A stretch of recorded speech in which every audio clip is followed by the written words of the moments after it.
Pisces 18, a gigantic tent.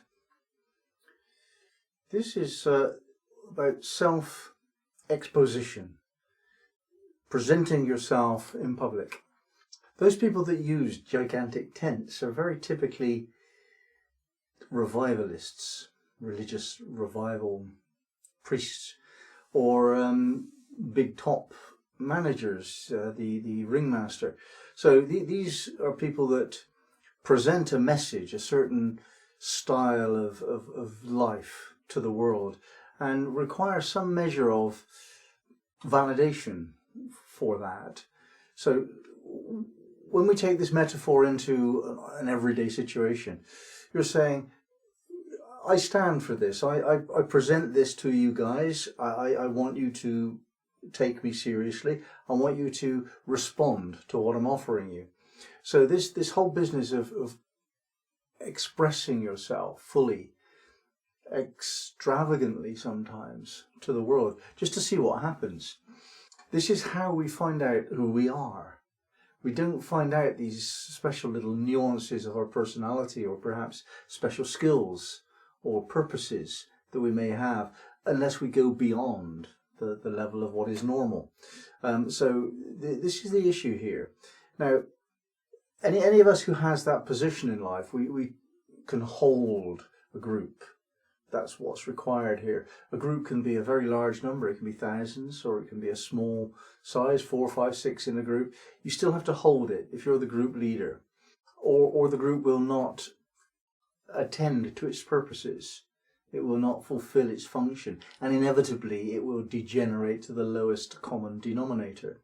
So leadership is a requirement if you aspire towards excellence. And if you're trying to be a person who is excellent and who can lead, then certain skills are required. If we look at 3 aspects of a message, a teaching message, it's I call it entertainer, teacher, priest. This is an article I wrote once.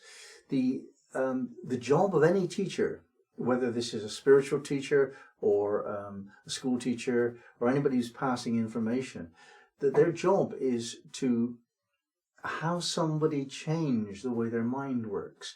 Not possible unless you have their attention. So the first thing that you do when you're teaching anything is to win the attention of whomsoever you're teaching. So that could be a classroom. How do you win the attention of the class? I learned that it was best to entertain at first. Speakers, public speakers, they say, you group your audience with your opening comment, and you say something which is perhaps provocative or very interesting, or about which they become curious.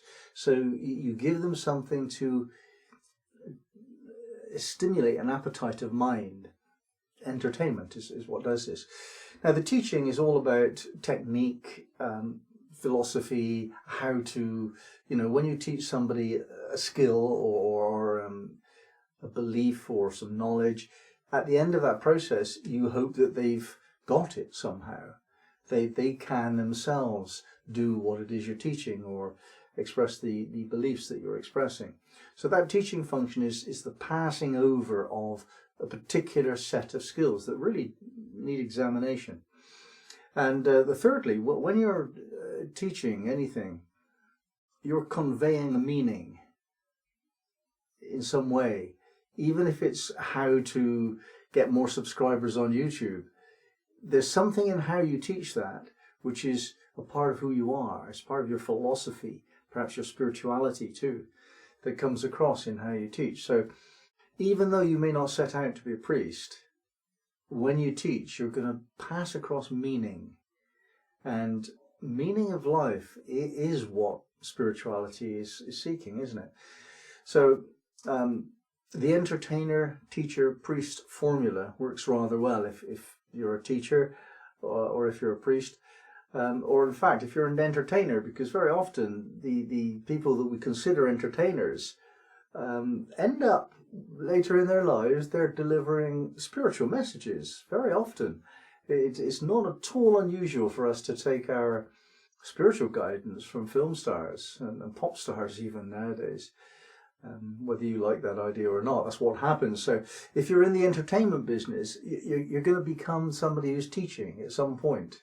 That's how it all works. And that probably means passing meaning across, which is essentially a priestly function. Now, of course, when you present a controversial opinion, especially a spiritual opinion, to another, they don't always agree. And if you present yourself to a class or a group of people saying, this is the case, this is what I really know to be true, somebody won't agree with you. And they tend to attack. There's that tendency. When you stand in a position of leadership of any kind, you're open to attack, and you will become attacked at some point. What do you do about that? Well, choose your battles well. You cannot really win a battle in public. That's not how things work. As a teacher, it's better to be careful not to conflict too much with your students. Don't engage in a one-to-one battle with your students, not unless you're alone. It never works. Somebody who's attacking you in public has got their own agenda, and it's not really to find out the truth. It's not usually to do much more than claim attention for themselves. Maybe they're bringing you down, maybe, but usually it's not. Usually they want to claim the attention for themselves. So, Pisces 18, a great big tent, a gigantic tent. Self-expression. There's more to it than meets the eye.